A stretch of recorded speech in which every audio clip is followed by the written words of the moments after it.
apalagi dipoto viral ya. Kemarin Perdana Menteri New Zealand minta maaf karena dia tertangkap kamera foto selfie tidak pakai masker. Ya, nah kita juga harus bisa gentle seperti itu. Jangan sampai kita mencontoh dengan hal yang baik. Apalagi nanti ada di koran kelompok goes dokter menjadi klaster. Nah itu jangan sampai ada. Ya jadi perilaku-perilaku seperti ini ya, di mana perilaku-perilaku yang menyebabkan hal penularan itu harus dihindari betul-betul. Jangan sampai kita sulit nanti menentukan penyakit akibat kerja. Ini kita dapat virusnya dari rumah sakit atau dari tempat lain. Prof. Dokter sekalian, sekali lagi di media sosial pun kita jangan sembarangan. Kita melekat sebagai dokter, sebagai spesialis kita, apapun yang kita keluarkan betul-betul harus berdasarkan kebenaran ilmiah. Perdebatan-perdebatan yang tidak perlu itu dihindari supaya kita tidak juga tambah stres dan juga tidak menjadi penyebar hoax ya, sehingga sekali lagi itu harus kita jaga. Telemedicine itu bisa dipakai dengan berbagai persyaratan-persyaratan yang ada. Dan ini contoh-contoh peran aktif kita ya, sebagai contoh saja, dan kegiatan-kegiatan ilmiah tetap bisa dilaksanakan tentu dengan metode webinar. Saya rasa demikian, ini referensinya.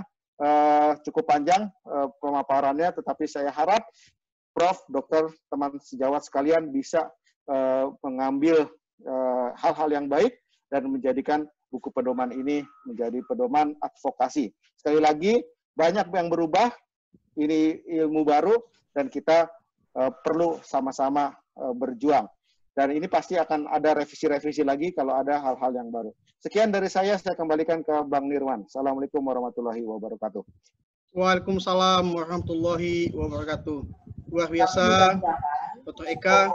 1 jam nggak terasa dengan semangat. Malah ada yang komen ini pematerinya kok cepat gitu ya. Sebenarnya bukan cepat, tapi karena semangat, mana lagi panduannya sangat banyak. Tapi alhamdulillah apa yang disampaikan oleh Dr. Eka ini nanti bisa memberikan masukan bagi kita semua dalam upaya perlindungan kita dalam era pandemi ini. Ada beberapa pertanyaan, nanti mungkin akan dijawab sama Dr. Eka. Udah 13 saya lihat ya yang bertanya. Tapi ini ditahan dulu, nanti setelah semua materi diberikan baru akan dijawab.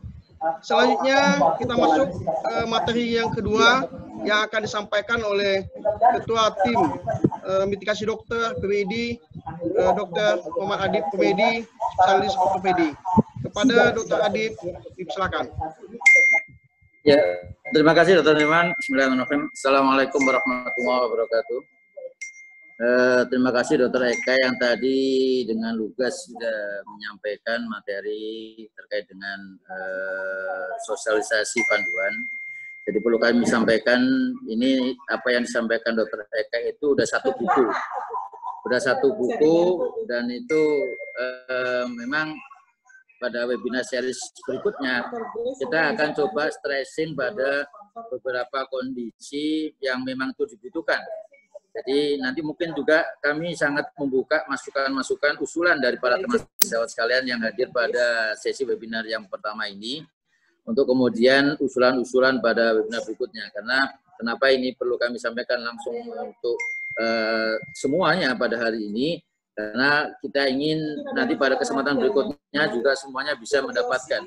Pada kesempatan berikutnya juga semuanya bisa mendapatkan, karena ini hari ini pun kita tidak bisa mencakup seluruh anggota ID karena kami harapkan ini bisa tersosialisasikan dan bukan tidak mungkin ini bisa menjadi materi juga untuk bisa disampaikan oleh teman-teman baik itu di wilayah, di cabang maupun di perhimpunan. Jadi, izin saya share konten.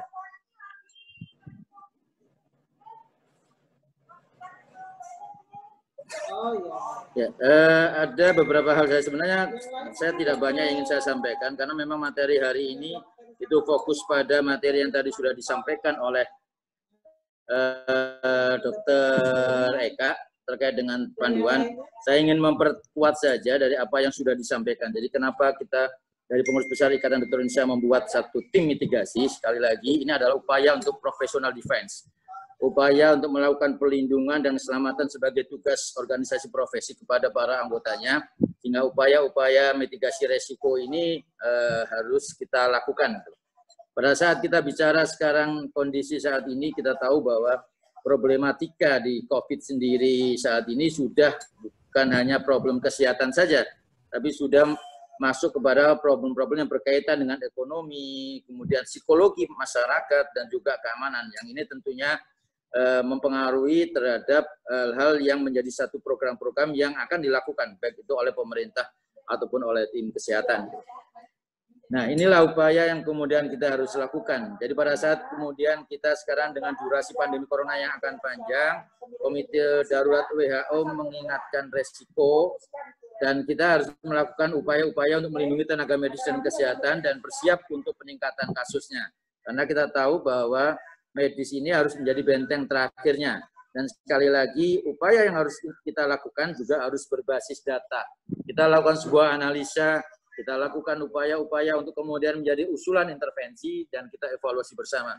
Inilah yang kemudian kita atau kami lakukan juga di tim mitigasi, sehingga pada saat pembahasan terkait dengan masalah residen PPDS, kami pun juga sudah membuat sebuah survei yang kemudian diikuti oleh hampir lebih 50% ya, yang mengikuti survei responden, dan itu kemudian kita sampaikan kepada para pemangku kebijakan untuk perbaikan permasalahan di pendidikan dokter spesialis terkait dengan berbagai hal yang ada di dalam pendidikan spesialis pada era pandemi COVID ini. Dan inilah yang kemudian ditindaklanjuti juga.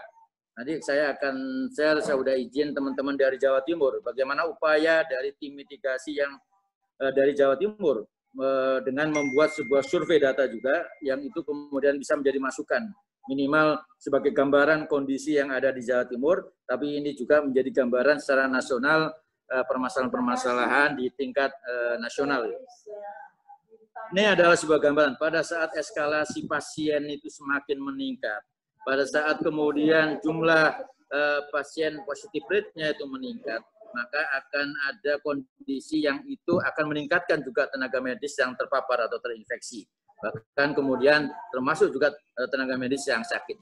Gambaran yang saat ini terjadi, yang itu bisa kita lihat dari wilayah-wilayah yang teman-teman sejawat kita yang sudah meninggal, maka itu adalah sebuah gambaran wilayah-wilayah tersebut juga menjadi epicentrum angka positif rate yang meningkat.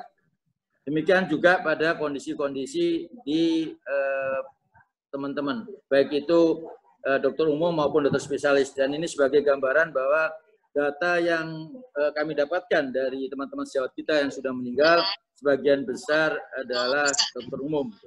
Data terakhir ada 62 dokter umum, kemudian sisanya adalah spesialis. Kemudian ini data terakhir yang kita coba rangkum dari berbagai di cabang terkait dengan teman-teman sejawat kita yang meninggal dengan positif COVID. Yaitu ada 118 dengan jumlah 5 kota tertinggi adalah Medan dengan 13 dokter, Surabaya dengan 11 dokter, Jakarta Selatan 8, Makassar 5, dan Bekasi, Malang Raya, Semarang, Sidoarjo ada 4 dokter. Ini data kota yang terbanyak gitu. Di samping memang yang terbanyak secara provinsi adalah Jawa Timur. Dan perlu diketahui juga tadi seperti yang saya sampaikan bahwa 62 orang itu adalah dokter umum. Dan ini mohon nanti juga kita saling berkoordinasi. Kebetulan tadi juga ada Bangda saya, Dr. Abraham, Ketua PPPDUI, untuk kemudian kita juga benar-benar memfokuskan, mengupayakan pelindungan dan keselamatan buat para sejawat teman-teman dokter umum dengan kondisi pandemi COVID ini. Nah, pertanyaannya adalah siapa yang harus bertanggung jawab? Apakah pemerintah, rumah sakit pun apakah manajemen, komite medik, PPI, K3RS, ataukah tenaga medis dan tenaga kesehatan, pasien dan masyarakat? Data yang juga didapatkan itu adalah 12% dokter yang meninggal tidak menangani langsung. Sebentar ini ya. 12% dokter yang meninggal menangani langsung pasien COVID. Nah, ini yang kemudian nanti kita ada data yang juga dari Jawa Timur terkait dengan hal ini, dan kemudian muncul akhirnya asumsi karena kita belum berbasis data. Jadi muncul asumsi penyebab kematian yang tinggi karena tidak mengetahui pasien merupakan pembawa virus, tidak menggunakan atau tidak adekuat penggunaan APD, kelelahan, pemahaman diri dan disiplin diri, kondisi tubuh, dan juga pengaruh pada jenis kelamin, usia, obesitas, gaya hidup, dan komorbid. Kemudian bicara juga terkait dengan desain fisik fasilitas kesehatan. Kemudian banyak terjadi pada klinik mandiri, kemudian zonasi yang tidak diterapkan dengan benar, dan pengaturan kerja yang tidak dilakukan. Termasuk juga ada kaitannya dengan terkait dengan aktivitas sosial di luar Vaskes. Nah, di mana posisi dokter itu sendiri? Kita tahu bahwa dokter itu juga adalah makhluk sosial. Selain dia bertugas di tempat dia bekerja, apakah itu di rumah sakit atau fasilitas pelayanan kesehatan, maka kita juga berinteraksi secara sosial dengan masyarakat. Jadi memang dengan kondisi saat ini, dengan peningkatan transmisi lokal, akan sulit untuk kemudian mengatakan bahwa dokter tidak dari rumah sakit, tapi dia dari komunitas. Ini yang supaya ada persepsi yang sama terkait dengan hal ini, karena resiko itu semakin tinggi di dokter, karena kita ada profesi yang memang secara tidak langsung merawat pasien.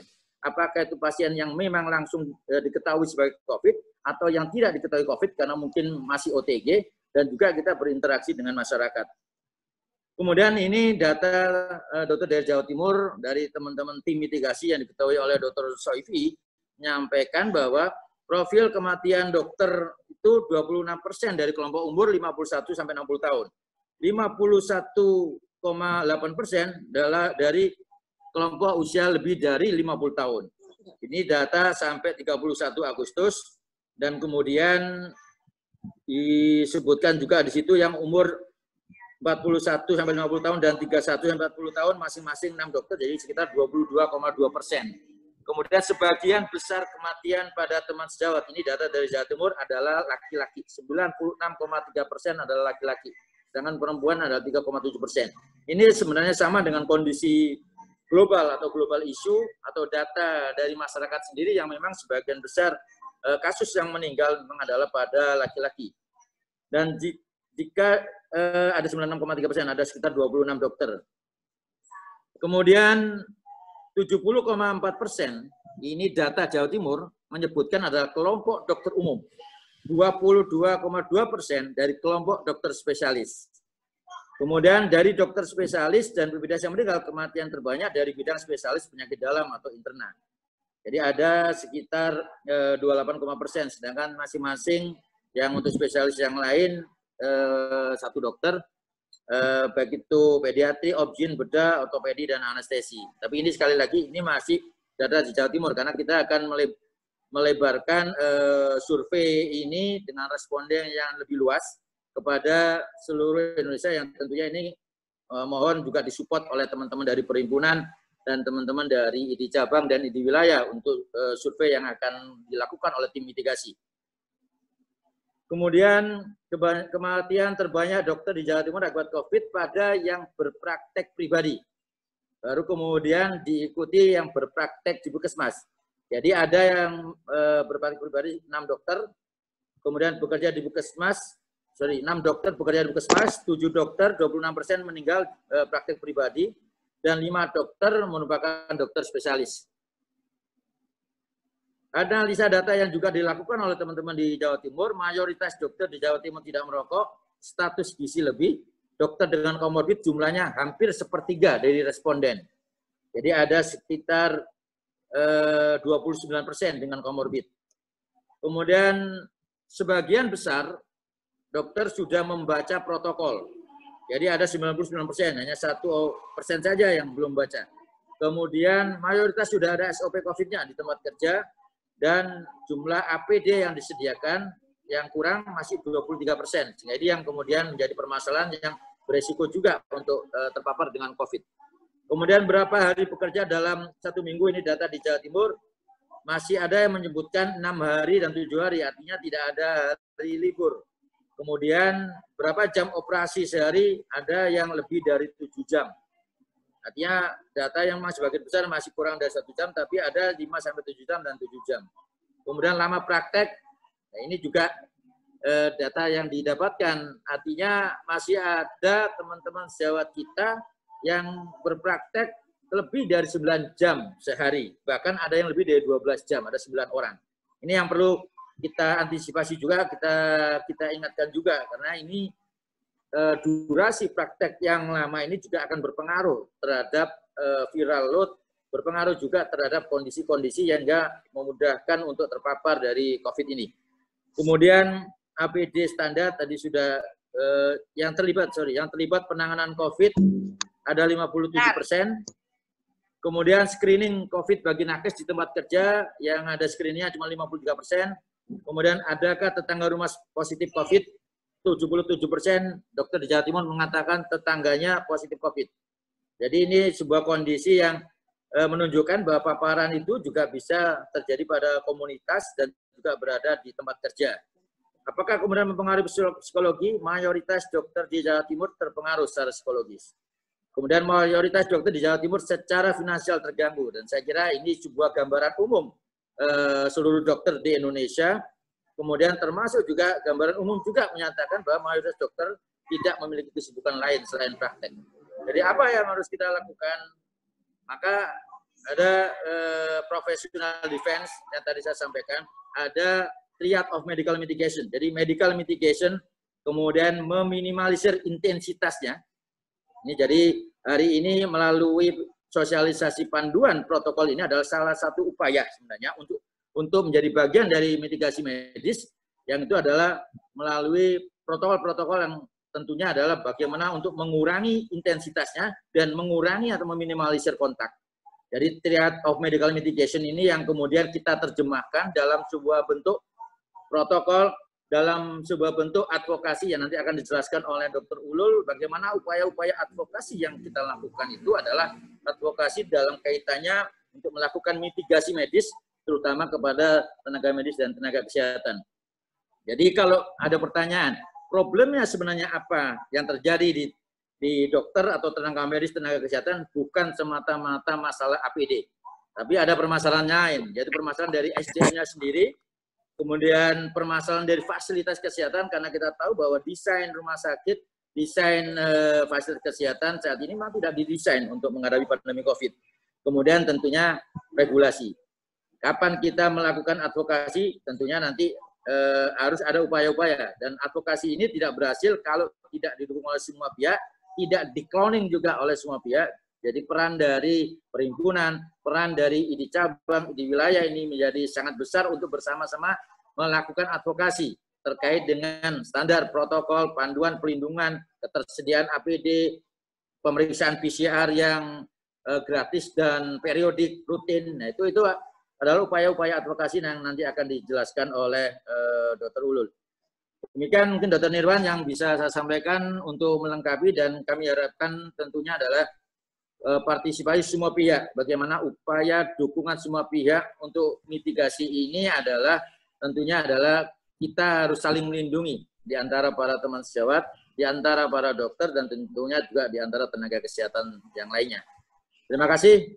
Saya akhiri, billahi taufiq wal hidayah. Assalamualaikum warahmatullahi wabarakatuh.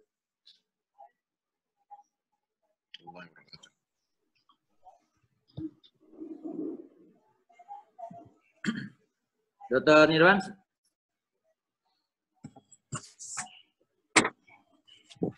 Ya, terima kasih Dr. Adib paparannya. Apa yang sudah dipesankan oleh Ketua Tim Mitigasi kepada kita adalah mari kita saling melindungi dalam era pandemi ini sehingga bisa mengurangi resiko kita jangan sampai berguguran lagi sejawat kita yang saat ini sudah di angka 118. Mari kita doakan bersama-sama, moga para sejawat kita itu ditempatkan di sisi yang layak. Amin. Berikutnya, mari kita dengarkan bersama-sama upaya-upaya advokasi yang akan dilakukan oleh tim mitigasi. Hal ini akan disampaikan oleh Dr. Ulul Albab, spesialis Obgyn, kepada Dr. Ulul yang merupakan sebagai koordinator tim advokasi. Dipersilakan. Terima kasih, Dr. Nirwan. Izin suara saya jelas ya, Dok? Suara jelas ya? Jelas. Ya, dokter. Terima kasih. Ya, terima kasih. Assalamualaikum warahmatullahi wabarakatuh. Yang saya hormati Ketua Tim Mitigasi Dr. Adib Komaydi, para guru besar, para rekan sejawat sekalian, kemudian teman-teman baik dari cabang, wilayah maupun perhimpunan yang sore hari ini mengikuti sosialisasi pada kali ini. Tadi sudah dijelaskan secara detail terkait dengan pedoman perlindungan dokter oleh Ketua Tim Protokol Tim Mitigasi PBID, Dr. Eka Ginanjar, dan sedikit arahan dan terkait dengan data penelitian dari Tim Mitigasi Wilayah Jawa Timur oleh Ketua Tim Mitigasi. Selanjutnya mungkin di sini kami akan sedikit memaparkan langkah-langkah apa yang akan ditempuh oleh Tim Mitigasi PBID, dan ini juga bisa dijadikan sebagai arahan atau acuan untuk tim mitigasi wilayah maupun cabang maupun perhimpunan untuk bergerak bersama-sama, seperti arahan dari Ketua Tim Mitigasi Dr. Komaydi bahwa kita tidak akan bisa bekerja sendiri, tapi kita harus bersama baik dari pusat, wilayah, kemudian perhimpunan maupun dari stakeholder yang lainnya. Beberapa hal terkait dengan advokasi sudah dilakukan oleh tim mitigasi, baik di tingkat pusat maupun tingkat wilayah sebenarnya. Dan beberapa koordinasi juga sudah dilakukan, baik di tingkat pusat maupun wilayah. Kita tahu bahwa sampai detik ini korban dari sejawat kita masih berjatuhan. Mungkin dari 118, sekedar informasi, hari ini kita ketambahan lagi, kalau nggak salah, Dr. Nirwan, Dr. Adib, ada satu teman dari PPDS Mata, kemudian sudah mendahului kita juga. Kemudian dan ada beberapa rekan sejawat kami dari kebidanan juga sekarang lagi dirawat dan mudah-mudahan teman-teman kita diberikan kesembuhan dan segera pulih seperti sedia kala. Kita tahu bahwa tim mitigasi ini sudah dikuatkan atau disahkan oleh BPID bulan Juli tahun 2020, dan bahwa tim mitigasi sendiri sebenarnya bukan satu-satu tim yang dibentuk oleh BPID. Tim mitigasi kita sinergi, berkoordinasi, dan berkolaborasi dengan tim audit investigasi yang telah dibentuk sebelumnya, maupun tim Satgas dari BPID. Sedikit menjelaskan, kalau tadi sudah dijelaskan tentang protokol, dan kami sedikit menjelaskan hanya sebagai brainstorming, bahwa kita ada beberapa tim yang bergerak di tim mitigasi ini.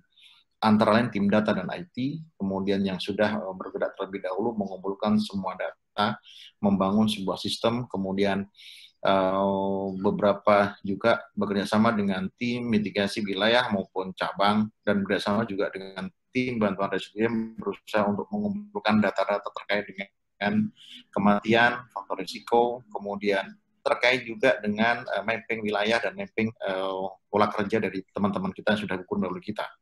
Kemudian ada tim advokasi dan dukungan eksternal, saya sendiri ketuanya, kemudian tim standarisasi dan protokol, diketuai oleh Dr. Eka, dan ini sudah menyusun secara komplit sejak awal dibentuk sampai kemudian kemarin, dan sampai sekarang berproses untuk berusaha untuk menciptakan protokol-protokol dan standarisasi perlindungan dokter yang bisa kita gunakan sebagai acuan dalam kita bekerja sehari-hari. Kemudian tim bantuan residen yang diketuai oleh tim Jagarito, luar biasa, adik-adik kita bekerja semaksimal mungkin, bahkan terakhir kemarin hari Senin malam sudah mempresentasikan risetnya terkait dengan berbagai macam hal kondisi terkini tentang residen atau pendidikan dokter spesialis, terkait bagaimana mapping, kemudian pengadaan APD, kemudian faktor risiko, kemudian jam kerja, jam pendidikan, bahkan juga pengawalan terkait dengan insentif dan sebagainya. Dan kita ada satu tim sendiri adalah kesekretariatan.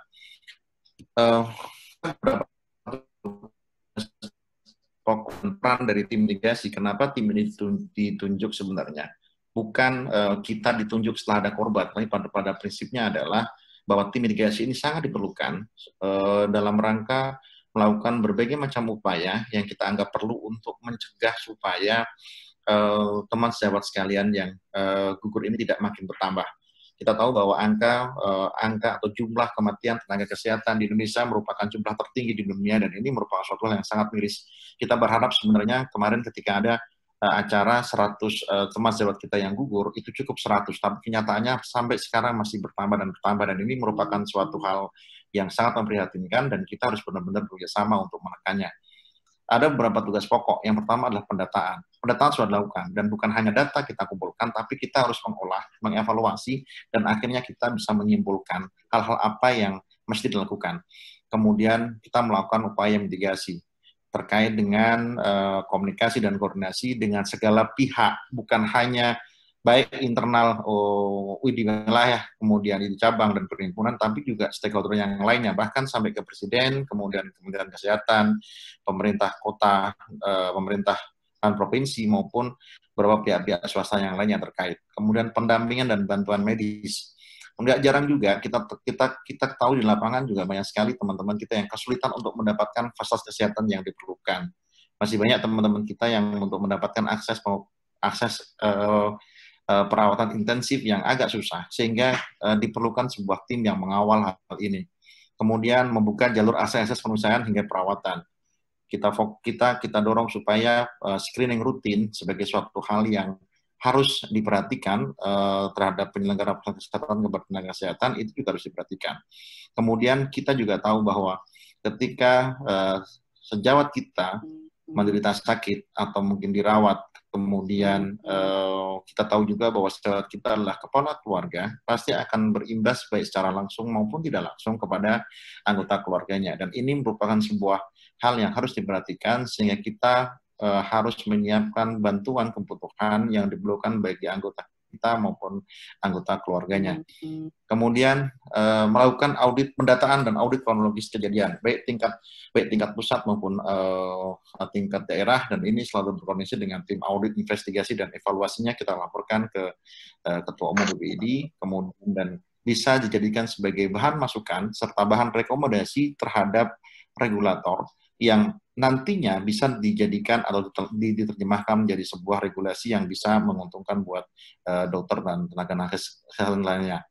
Melakukan mapping terkait dengan kelengkapan APD, protokol pelayanan medis, aspek psikologis dan sosial maupun finansial yang lainnya. Dan ini juga sudah dilakukan oleh tim protokol.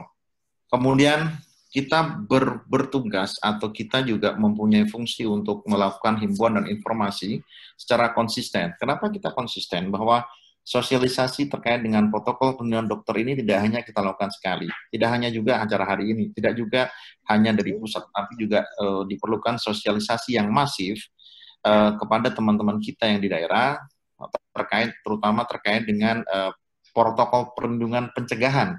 Kalau misalnya apa yang kita sepakati kemarin tim advokasi, karena apa? Dengan selalu mengingatkan, maka teman-teman menjadi lebih waspada terhadap segala faktor isu yang mungkin bisa terjadi.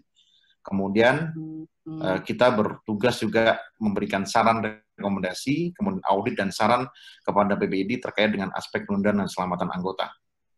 Tim advokasi berusaha untuk memilah dua kerja atau langkah strategi advokasinya, yaitu secara internal maupun secara eksternal. Secara internal adalah yang pertama adalah, dan ini penting, adalah kita harus membentuk tim mitigasi di tingkat wilayah, di cabang maupun masing-masing perhimpunan.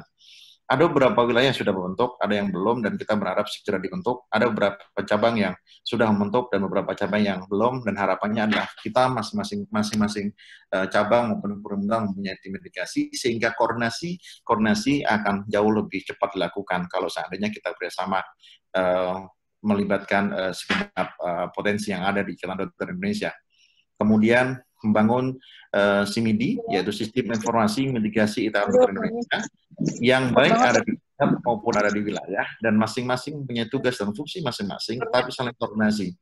Kemudian kita secara internal kita juga berkewajiban untuk membuat protokol standarisasi pelayanan kesehatan di era COVID, mulai dari fase pandemik, fase pemulihan, fase transisi, fase adaptasi, kebiasaan baru, dan fase sustainable bagi dokter. Dan ini bukan hanya di rumah sakit, tetapi protokol ini harus kita perhatikan juga terkait dengan sarana pelayanan kesehatannya, apakah di FKTP, apakah di FKTRL, ataukah di rumah sakit rujukan tipe A, B, dan seterusnya. Kemudian sosialisasi standar perlindungan dokter secara rutin dan berlanjutan baik di tingkat pusat, wilayah, cabang, dan perhimpunan. Kita sudah sepakat bahwa sosialisasi ini akan dilakukan setiap hari Rabu siang. Nanti akan melibatkan seluruh tim, dan kita akan terus-menerus mengingatkan dan terus-menerus mengingatkan, sehingga akhirnya apa? Teman-teman semuanya sampai bosan kita ingatkan supaya kita aware terhadap diri kita. Karena pada prinsipnya selamatkan diri kita sebelum kita melaporkan orang lain adalah sangat penting. Jangan sampai kita lupa, mohon izin.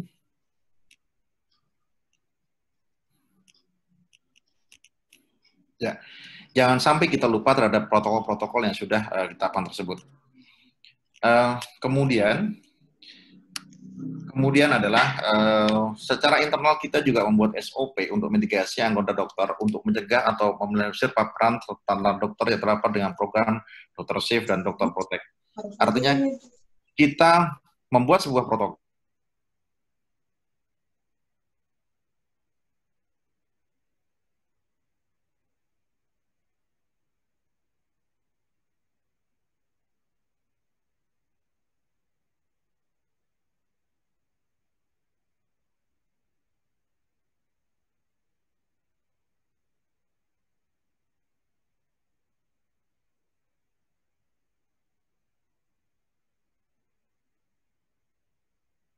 buat hotline dan call center mitigasi medis, baik di tingkat pusat maupun tingkat wilayah dan cabang, kemudian membuat survei secara periodik dalam rangka evaluasi keselamatan dokter. Survei-survei yang seperti yang dilakukan di teman-teman di ID wilayah Jawa Timur adalah sebuah langkah yang sangat bagus, dan ini harapannya adalah diikuti oleh teman-teman yang lainnya, karena saya pikir dari sejawat kita 118 plus yang meninggal tersebut, masing-masing wilayah mempunyai karakter yang berbeda-beda. Masing-masing mempunyai komorbid yang berbeda-beda dan pola kerja yang berbeda-beda, dan ini bisa dijadikan sebagai data untuk dilakukan pencegahan dan riset selanjutnya. Kemudian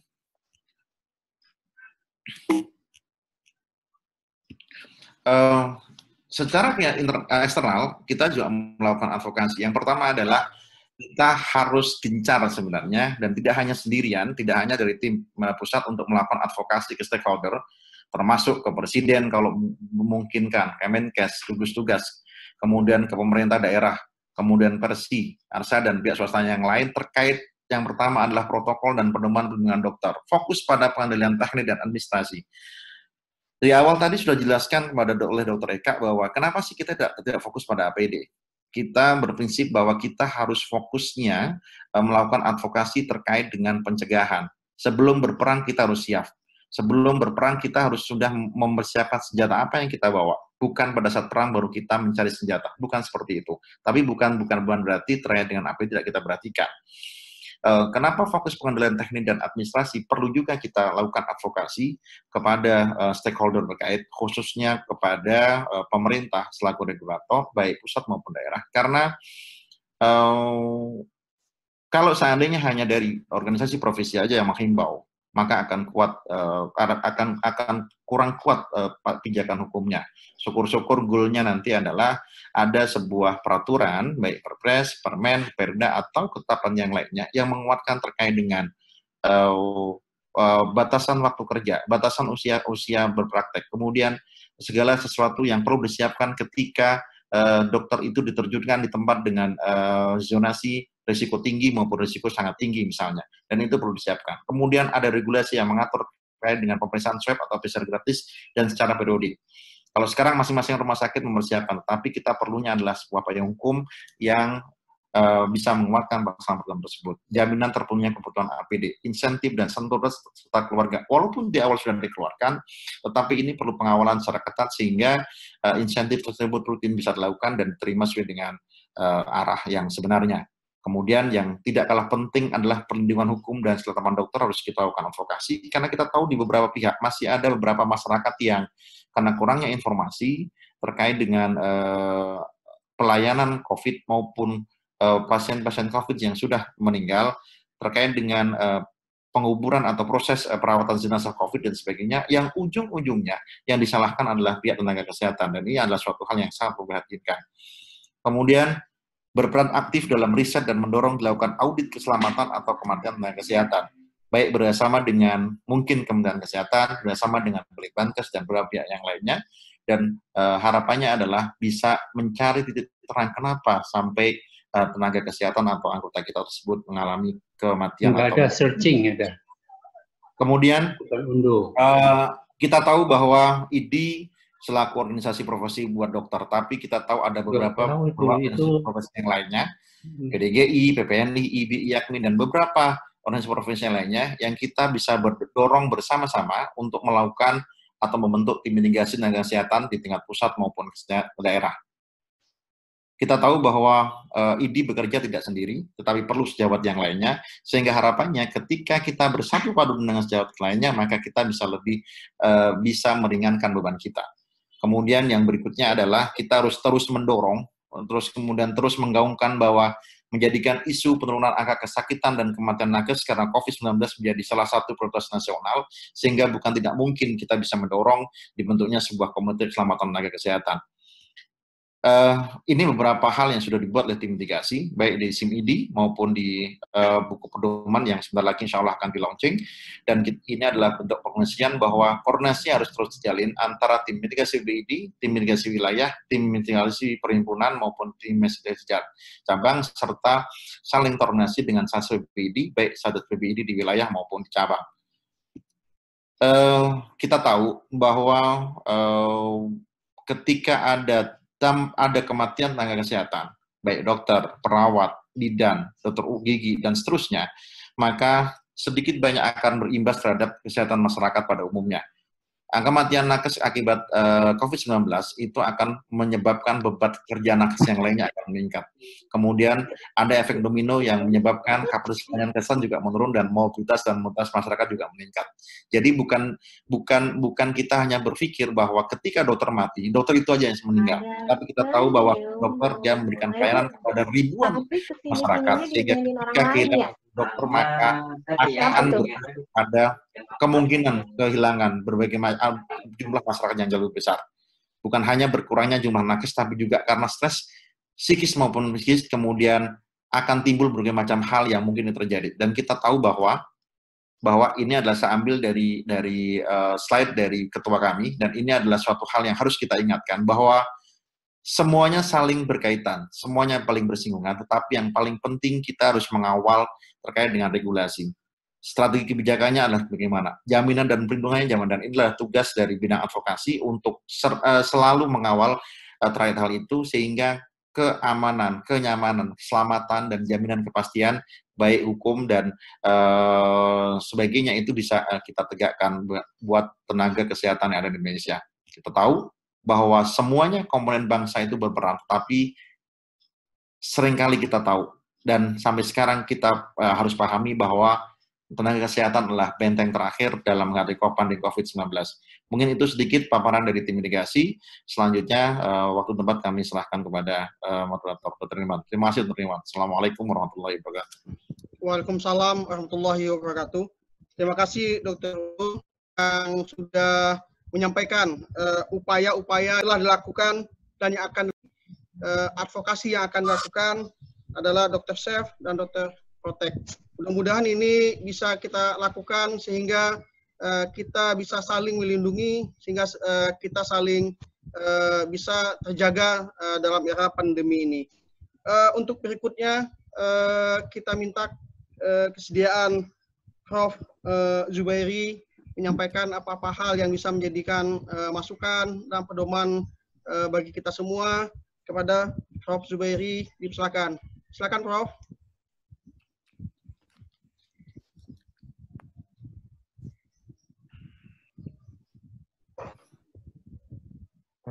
Ya, terima kasih. Assalamualaikum warahmatullahi wabarakatuh. Waalaikumsalam warahmatullahi wabarakatuh. Tadi saya kira sudah amat sangat lengkap dari ketiga pembicara itu. Yang mau saya usulkan kalau bisa sih mengenai jam kerja yang 40 jam itu pada umumnya harusnya dokter kurang dari angka itu, satu. Untuk yang di ruang COVID tentu saja harus lebih pendek lagi. Tadi disampaikan 6 jam, kalau bisa sih dipotong lagi, jangan sampai 6 jam dalam satu kali shift. Memang tidak mudah. Itu yang pertama. Yang kedua mengenai jumlah dokter. Jumlah dokter itu memang kita masih kurang, bisa dikatakan saat ini ada 180.286, sedangkan menurut WHO harusnya sih per 1.000 penduduk. Jadi kita sebetulnya masih kurang sekitar 80 ribuan. Nah, itu berarti, tapi kita menang waktu dalam hal COVID ini, artinya negara-negara lain, baik Spanyol, Italia, Inggris, dan Amerika sudah dulu terbebani daripada kita. Jumlahnya sudah jauh di atas 300.000, bahkan Amerika sudah 7 juta. Jadi kita menang waktu, karena itu harus kita manfaatkan sebaik mungkin agar jumlah dokter yang relatif sedikit berjumlah penduduk ini bisa menjadi jauh lebih efisien ke depan. Terus terang, saya amat khawatir untuk masalah sekarang khawatir, namun 1-2 bulan lagi beban kita makin berat. Jadi memang pertemuan seperti ini menjadi amat penting, dan tadi sosialisasi dari buku ini secara berkala memang utama banget. Terima kasih. Assalamualaikum warahmatullahi wabarakatuh. Waalaikumsalam warahmatullahi wabarakatuh. Terima kasih, Prof. Sehat-sehat terus. Mudah-mudahan apa yang Prof sampaikan akan menjadikan masukan bagi kita semua, sehingga ini bisa menjadi pedoman bagi kita semua. Berikutnya kami minta kesediaan Prof Minaldi untuk menyampaikan masukannya dan pesannya kepada kita semua. Ada Prof Minaldi, silakan Prof. Assalamualaikum warahmatullahi wabarakatuh. Terima kasih, Dr. Nirwan. Apakah suara saya terdengar? Jelas, Prof. Baik. Jelas, Prof. Dari Dr. Eka, lalu dari Ketua Tim Mitigasi Dr. dari Dr. Baik. Saya ingin menambahkan yang Dewan, hari ini tercatat kasus yang tercatat hari ini, kasus baru yang aktif bertambah 665. Dan berarti kita terus naik. Sementara kasus juga naik. Kasus meninggal ada, tapi tidak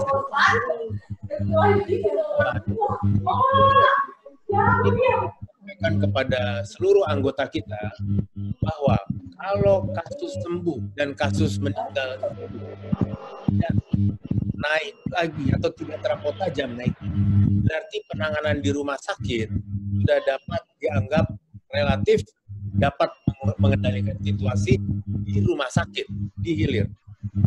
Tetapi kenaikan jumlah kasus di luar, sehingga kasus aktif saat ini adalah 59.453, maka berarti di luar itu masih terus terjadi kenaikan, spike-nya itu belum selesai, masih terus menaik.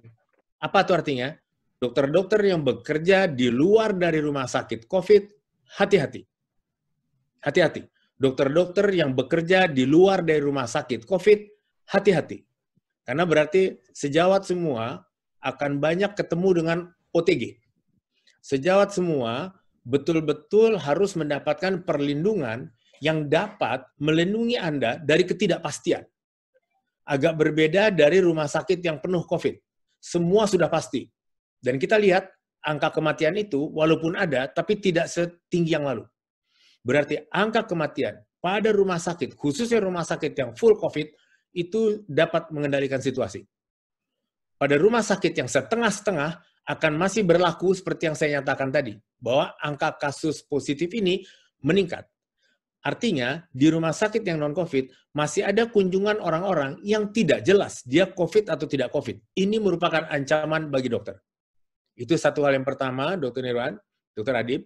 Yang kedua, maka yang diperlukan sekarang adalah, tadi pedoman sudah kuat. Persoalannya adalah, bagaimana pedoman ini dijalankan dan ada sanksi penindakan jika dilanggar. Karena ini keluar dari PBID. Dijalankan itu berarti, langkah yang harus dilakukan sekarang oleh kita di ID adalah membuat bahwa pedoman ini juga dipedomani oleh para regulator yang non-medis. Yang satu. Yang kedua, dipedomani oleh para pimpinan rumah sakit yang notabene adalah anggota ID. Tapi dia masih belum taat, masih belum konsisten kepada apa yang dilakukan di rumah sakit. Maaf kalau saya bicara agak lebih tegas. Kenapa? Karena kalau mereka merawat pasien COVID, masih ada direktur yang tidak tahu bahwa rumah sakitnya itu cocok atau tidak struktur anatominya buat merawat COVID. Bahwa rumah sakitnya itu sebetulnya merawat COVID itu di lantai atau di gedung. Karena zonasi adalah gedung, bukan lantai, bukan kamar. Tadi Dr. Eka sudah memperlihatkan bagaimana arah arus udara harus terjadi. Jadi kalau mau merawat COVID, arah arus udara tadi harus betul 100%. Yang berikutnya adalah semua lantai tadi harus bertekanan negatif. Kalau kita mau merawat COVID, maka konsistenlah. Karena ada nyawa dokter yang terus berkurang saat ini. Dan itu terjadi pada rumah sakit yang menyatakan merawat COVID, tapi tidak memenuhi standar perawatan pandemi infeksi virus saluran napas. Maka yang ketiga tadi saya katakan, lalu bagaimana penindakannya? Bagaimana sanksinya? Apakah itu sanksi etik, atau sanksi profesi, atau sanksi hukum sekalian. Supaya tidak bertambah lagi saudara-saudara kita yang meninggal. Katakanlah kalau abai sendiri, ya sudahlah. Itu pilihan sendiri. Tetapi kalau karena sistem yang tidak menjaganya, ini yang tidak pernah boleh. Nah, ini yang sekarang usaha kita adalah membuat pedoman tadi menjadi sistem. Dan sistem adalah strategi. Dan strategi adalah pelaksanaan, dan pelaksanaan harus diakhiri dengan penindakan. Terima kasih, Dr. Nirwan. Terima kasih, Prof. Ini menarik apa yang diingatkan Prof. Minaldi kepada kita semua, bahwa kita mesti berhati-hati yang bertugas pada rumah sakit yang bukan non-COVID. Karena dari data-data yang disampaikan oleh Prof. tadi, bahwa ini sangat berisiko bagi kita semua. Kemudian juga masukan bagi kita semua adalah bagaimana pedoman ini bisa menjadi bukan hanya pedoman bagi anggota ID saja, bukan oleh dokter saja, tapi ini memang bisa menjadi pelindung bagi kita, bisa disampaikan ke rumah sakit. Mungkin ini pesan yang sangat menarik bagi kita, dan beberapa pertanyaan sudah masuk. Ini banyak sekali pertanyaan ya, pada waktu terbatas. Tapi untuk itu mungkin kita kasih kesempatan dulu kepada Dr. Eka yang sudah melihat tadi pertanyaan-pertanyaan yang sudah disampaikan di kolom chat. Dan mungkin nanti bagi pertanyaan-pertanyaan yang tidak sempat dijawab, mungkin nanti pertanyaannya akan kami sampaikan di website tim mitigasi. Mungkin demikian. Silakan Dr. Eka untuk menyampaikan jawaban-jawabannya. Ya, baik. Terima kasih Dr. Nirwan. Saya rasa kalau saya jawab satu-satu di sini, pertama, kapasitas ini buku disusun oleh tim, Dok. Bukan berarti saya tahu semuanya yang ada dalam buku ini. Tapi tim kami ada semua di sini, tetapi kalau kita jawab satu-satu, kita bisa memerlukan waktu sejam, 2 jam lagi untuk bisa berdiskusi. Jadi, kalau saya usulkan, ini pertanyaan sudah kita rekap, Dok, dan nanti kita akan jawab dan kita masukkan di website CIMIDI ya, CIMIDI, atau nanti kita sampaikan. Itu yang pertama. Yang kedua, beberapa pertanyaan menanyakan masalah kebijakan. Sekali lagi nanti kalau masalah kebijakan, sekali lagi ini buku ini adalah kesepakatan, Dok, berdasarkan dari guidelines dan kita pertimbangan-pertimbangan yang memang dirasakan terbaik untuk melindungi kita. Saya suka sekali tadi Prof. Minaldi, terima kasih Prof. Sudah betul-betul menekankan dan menjelaskan betul-betul bahwa sekali lagi kita perang, kita dikasih, tidak hanya kita pikirkan bagaimana baju perang kita, ya APD, tetapi bagaimana kita berstrategi. Jangan sampai kita dijorokin ke suatu tempat yang kita tidak bisa berlari, tidak bisa untuk bersembunyi, ya, atau bahkan tidak bisa untuk menembak gitu loh. Nah, ini yang harus disediakan, dan kalau menurut saya kalau kita sama-sama berperan, ya, menanyakan ke tempat kita praktek dan melihat, mengevaluasi, mungkin ini harus menjadi bahan yang kita mintakan.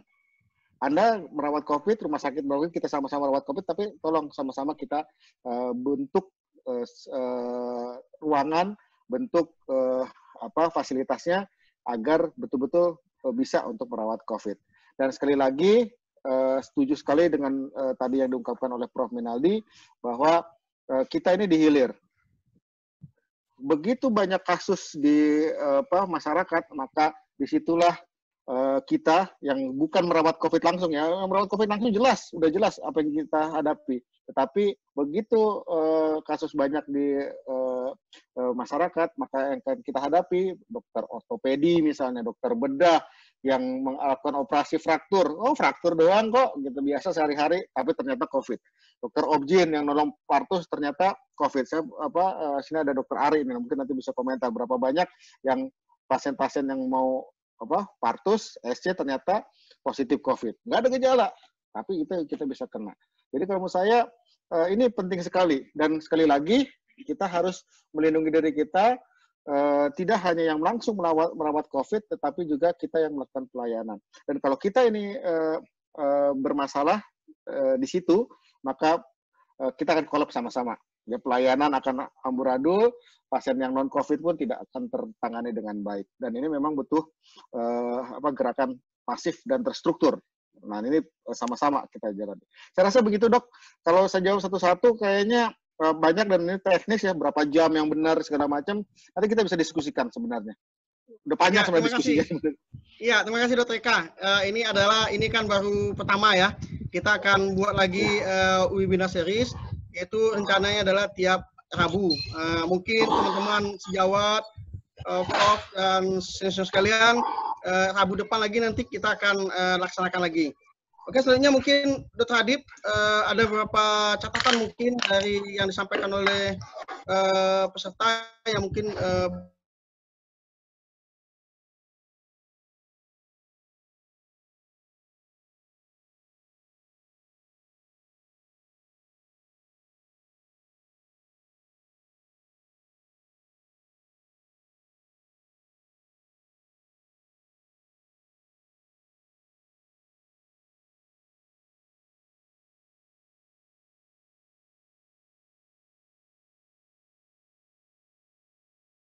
masyarakat.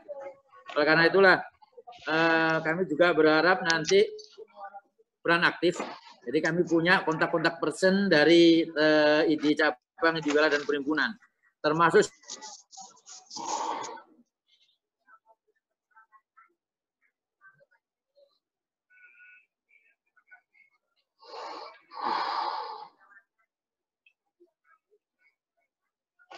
ya. Maaf, Dokter Adib keputus sebentar karena ada kesalahan teknis. Atau mungkin Dokter Adib, mungkin nanti dilanjut ke Dokter Uluf. Maaf saya ini. Oh ya, ada masalah di koneksinya Dokter Adib ya. Silakan Dokter Ulul, mungkin ada beberapa catatan mungkin yang. Iya. Terima kasih Dokter Nirwan.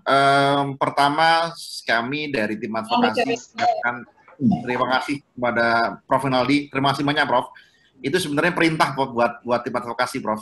Jadi memang kita tidak hanya berhenti pada membuat protokol dan hanya untuk anggota ID atau dokter, tetapi yang lebih penting lagi adalah kita harus mensosialisasikan dan mungkin sedikit mempush, mudah-mudahan aja kita diberikan kekuatan dan kita saling bahu-membahu dengan saudara yang lainnya, bahwa berbagai macam protokol tersebut tidak akan berjalan kalau seandainya pihak-pihak yang lainnya seperti Direktur Rumah Sakit, kemudian Dinas Kesehatan, bahkan Kementerian Kesehatan dan seterusnya tidak bersama-sama menerapkan protokol tersebut. Dan ini memang PR kita bersama, dan mudah-mudahan dalam secepatnya saya minta izin kepada Dokter Ketua Tim Mitigasi juga Wakil Ketua PBID Dr. Adib untuk kita segera, kalau kemarin kita sudah coba sounding ke Menko Perekonomian Pak Erlangga, selanjutnya kita juga harus sinergi dengan atau paralel dengan sosialisasi ke anggota, kita juga harus sosialisasi ke mungkin rumah sakit melalui teman-teman di Persi maupun Arsada.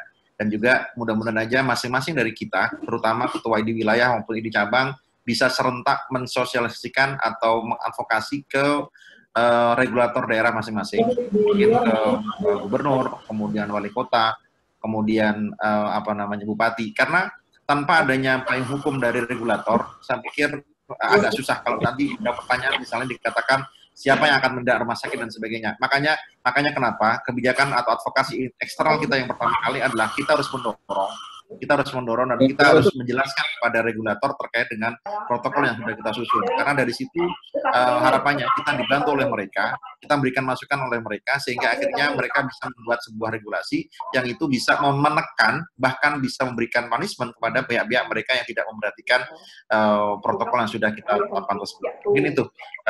Selebihnya, terima kasih Prof, terima kasih Dr. Adib, dan waktu tepat silakan Dr. Ridwan. Dr. Nirwan mungkin menambahkan, Dr. Nirwan? Iya, silakan. Dr. Adib. Pakai namanya Dr. Asturi karena laptop saya tiba-tiba mati. Izin Dr. Adib, Dr. Nirwan. Ya. Bukan saya nambahkan aja, Dok. Mohon maaf nanti jadi upaya yang akan kami tindak lanjuti, jadi bukan hanya dengan webinar, kami besok akan koordinasi dengan Persi, Arsada, dan beberapa perhimpunan rumah sakit, dan kemudian tadi melaporkan juga. Dan saya kira pemerintah dalam hal ini kemarin bertemu dengan Menko Perekonomian dan juga Ketua KPEN merespon sangat positif untuk upaya-upaya perlindungan dan keselamatan. Jadi kita sekarang tinggal bagaimana upaya capacity building di internal profesi kepada para anggota, dan juga bagaimana upaya-upaya konkret dan nyata yang dibutuhkan, karena saya kira pemahaman pengetahuan terkait dengan masalah COVID sudah sangat dipahami oleh para anggota, tapi bagaimana upaya-upaya tim mitigasi ke depan adalah untuk upaya-upaya konkret. Saya kira itu aja, mungkin Dr. Nirwan menambahkan. Terima kasih. Terima kasih Dr. Adib. Izin Dr. Nirwan. Silakan. Ya, silakan. Assalamualaikum. Singkat saja, Dr. Adib dan guru besar semuanya. Kami atas nama ID Wilayah Jawa Barat sangat apresiasi dan akan menindaklanjuti pedoman buku ini. Seperti tadi Prof. Minaldi katakan bahwa ini pedoman ini bisa jadikan suatu sistem, kemudian pelaksanaan bahkan sampai ke sanksi. Untuk itu kami berharap bahwa buku ini tidak hanya di atas meja saja, tapi bisa ditindaklanjuti berikut mengikat, kira-kira begitu. Kalau perlu dengan fatwa PB atau MKEK menjadi kekuatan hukum. Juga khususnya salah satu yang perlu ditindaklanjuti misalnya yang tadi sudah diulang-ulang oleh para narasumber, yaitu pemeriksaan periodik PCR untuk tenaga medis. Kami berharap, karena di wilayah juga kami sedang advokasi ke Pemprov Jabar dalam hal ini, kami juga berharap dari PB dalam hal ini tim mitigasi bisa juga advokasi ke pemerintah pusat sehingga menjadi lebih kuat dorongan untuk pemeriksaan PCR periodik untuk tenaga medis ini. Kami sedang mendorong di provinsi, kami berharap ada naungan juga yang lebih kuat dari PB, dari pusat untuk pemeriksaan periodik PCR untuk tenaga medis ini. Itu yang pertama. Kemudian yang kedua adalah yang terakhir, yaitu mengenai insentif. Tadi disebutkan mengenai insentif untuk tenaga medis, COVID, dan sebagainya oleh Dr. Eka. Yang ingin kami sampaikan di sini, banyak laporan dari di lapangan untuk teman sejawat yang memang pada pelaksanaannya mungkin belum sesuai dengan apa yang disampaikan dari pusat. Untuk itulah kami juga dari tim mitigasi berharap untuk kekuatan advokasi ini di tingkat provinsi supaya tenaga medis ini betul-betul mendapatkan sesuai apa yang diinstruksikan oleh Presiden. Karena di lapangan ternyata banyak yang katakanlah belum sesuai dan sebagainya. Apalagi dibandingkan mungkin dengan tenaga kesehatan lain dan sebagainya. Mungkin itu saja tambahannya Dr. Adib. Mohon maaf bila ada kekurangan. Assalamualaikum warahmatullahi wabarakatuh. Waalaikumsalam warahmatullahi wabarakatuh. Terima kasih Dr. Eka, Ketua Wilayah Jawa Barat. Harapannya adalah bahwa pedoman ini ada upaya resmi organisasi supaya ini bisa menjadi terlaksana hanya sebagai pedoman di atas meja. Kemudian harus ada upaya advokasi yang jelas bagaimana supaya teman-teman sejawat insentifnya memang bisa dapat sesuai dengan seperti apa yang sudah disampaikan oleh Presiden. Mungkin itu kan sekalian, saya Dr. Nirwan Satria, spesialis anestesi, moderator hari ini. Mungkin saya pikir waktu kita sudah lewat ya dari yang direncanakan. Mudah-mudahan apa yang kita lakukan hari ini bermanfaat dan kita akan melakukan lagi webinar seperti ini minggu depan. Silakan masukannya, sampaikan kepada kami. Mudah-mudahan ini bisa akan menjadi kebaikan untuk sosialisasi dan advokasi tim mitigasi sehingga nanti bisa melindungi kita semua. Demikian, mohon maaf dalam membawakan acara ini, moderator ini ada yang tidak berkenan, saya mohon dimaafkan. Billahi taufik wal hidayah. Wassalamualaikum warahmatullahi wabarakatuh. Waalaikumsalam. Terima kasih, Dr. Irwan. Waalaikumsalam warahmatullahi wabarakatuh. Ya, Terima kasih, Dr. Adib. Eka, terima kasih ya. Terima kasih, Prof. Dok. Sehat-sehat semua ya. Sehat semua ya, terima kasih.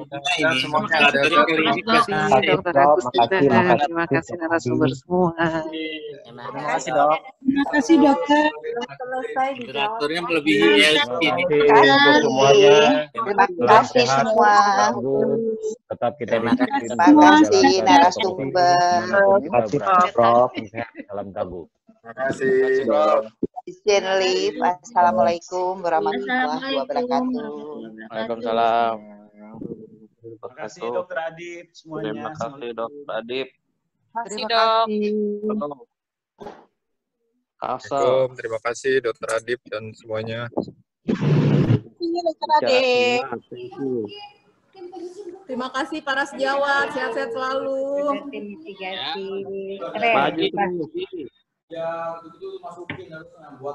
Terima kasih Dr. Adib, Dr. Terima Eka, kasih, dan teman semuanya semuanya. Terima kasih. Salam sehat untuk semua. Izin Le. Semua. Terima kasih narasumber semua. Terima kasih. Ya, labnya jaga jarak ya. Pak Joni. Rem ya. Padi, kabar Padi? Jaga jarak. Banten aman. Keluarnya juga jaga jarak itu. Kangki ini juga nih. Oh, Dr. Hadi. Dr. Hadi jangan lupa dongnya. Mirwan, apa kabar Mirwan? Hei, Bang. Ayo jaga jarak ya, tetap ya, jaga jarak ini. Ya. Saling doa untuk kita. Ya, siap. Salam sehat. Ya, ya, sudah. Assalamualaikum warahmatullahi wabarakatuh. Waalaikumsalam. Rudiansa lagi ini, apa kabar? Jaga ini Rudiansa ini. Rudiansa ini. Praktek dulu dok, ada siap. Dokter Rudiansa lagi jaga ini. Udah Nirwan, jangan senyum-senyum udah Nirwan. Siap. Izin lap ya dok. Asalnya Jember loh, saya asalnya dari Jember Jawa Timur loh, tapi terdampar di Kuningan Cirebon nih. Waduh. Di sini Jawa. Sama-sama. Kangen Jawa Timur, sehat semuanya ya. Ya, salam semua. Assalamualaikum.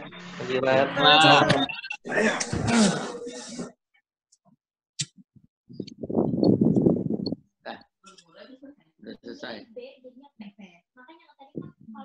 Hadi. Ya, salam nih sama Uni nih. Salam dari Uni. Ya, salam dari Uni. Ya.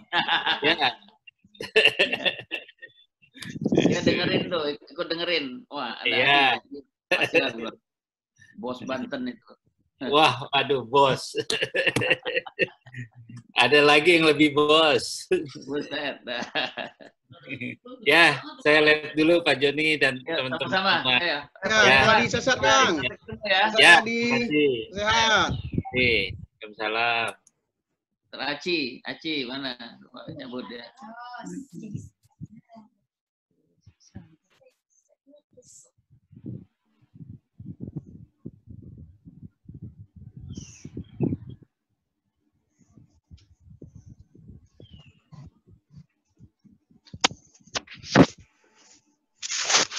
Live dari DIY.